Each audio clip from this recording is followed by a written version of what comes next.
Death and taxes,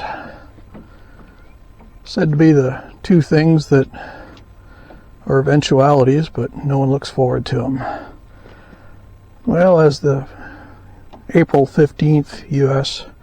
tax anniversary rolls around, gets me thinking a little bit about the subject of living aboard a boat and coping with not only taxes, but attitudes about those. So I'll say straight out of the gate that the simplest cop-out where I live for living aboard a boat and staying out of trouble with the tax man is to simply pretend you don't live on a boat.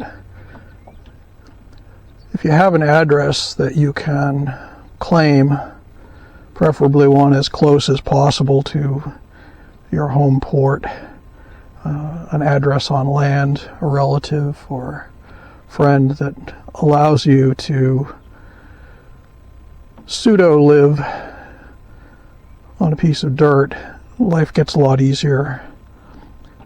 There are certain things that still aren't easy, as I found out last year.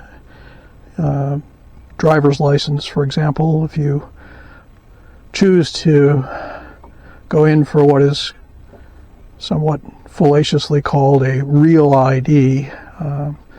I found that here in Massachusetts, if I arrived illegally and claimed social benefits, it would have been a lot easier than if I simply used a land-based address that I didn't have a mortgage on. Anyway, managed to work it out after some hoop jumping, and managed to maintain a driver's license with a land address. None of this is trying to say that I'm looking to dodge anything. In fact, it's the opposite of that. When you live on a boat and your address may be a marina, that may be part of the year, your address may be a mooring, or you may just be traveling around, you'll find that for things like banking and finance, taxes, driver's licenses, insurances, not having a chunk of dirt with a mailbox and a number and your name on it, preferably with a large mortgage and a big annual tax bill, not having those things can make it a little bit challenging. I know there are places in the world where people use mail services, and there are ways to make that work, although my understanding is that has become rather challenging as well.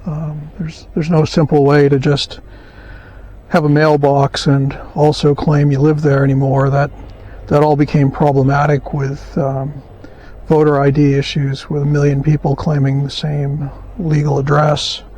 So that's not necessarily a panacea.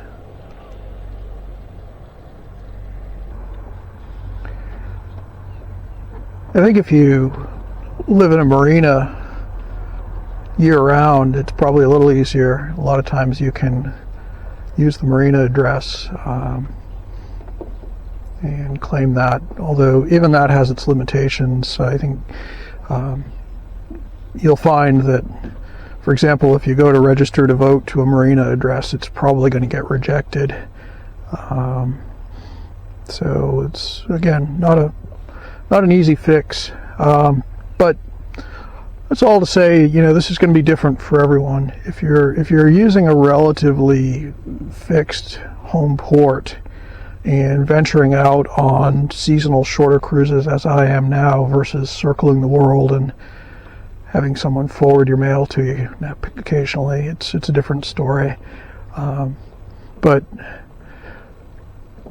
what got me thinking about this is that I've had on 2 occasions now these sort of in-your-grill confrontations with land dwellers, and I found that living on a boat, when someone doesn't know that and they first come to find out, you tell them or they find out somehow, they have generally 2 reactions to that.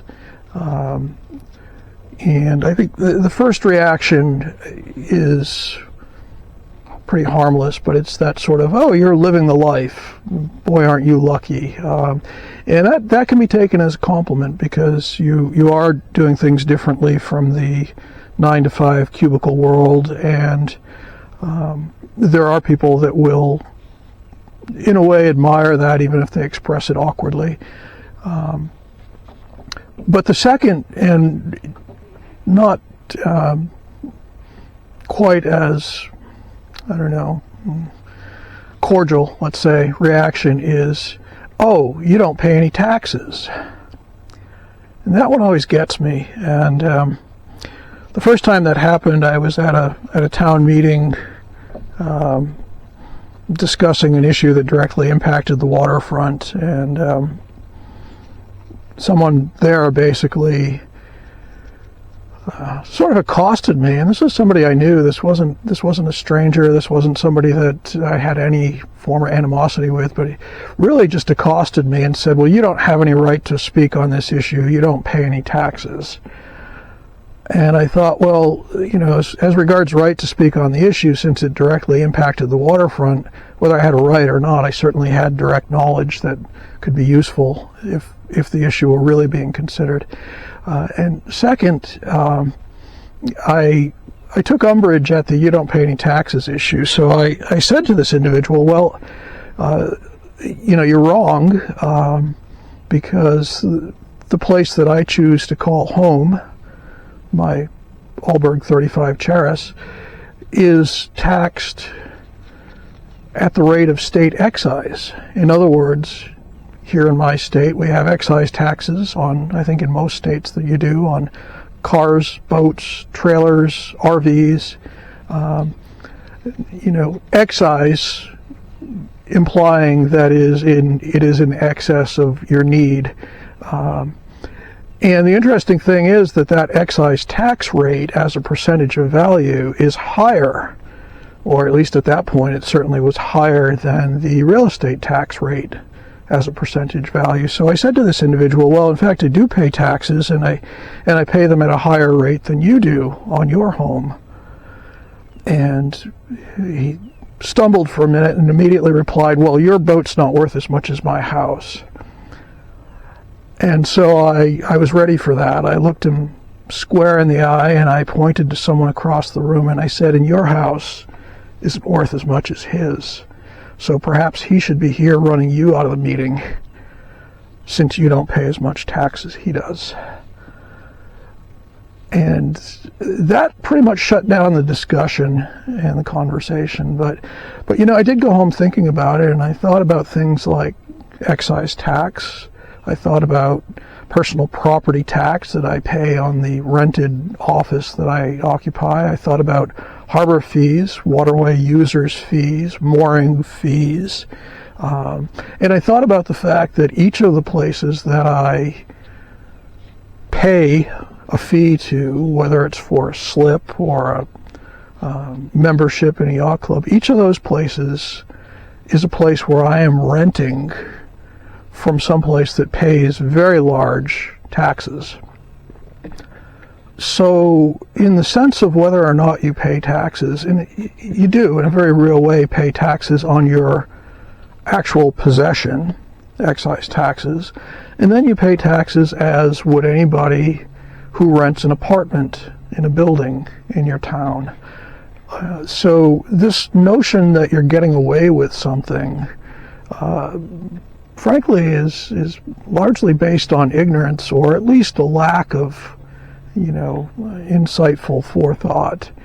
And what brought this to point, not only being near to the April 15th tax date, but this recently happened again with another acquaintance that upon learning that I lived on a boat, was sure that my entire logic and reasoning was to cheat and not pay my share of taxes when he was paying more. And that is the crux of the problem right there, is that we now live in a world where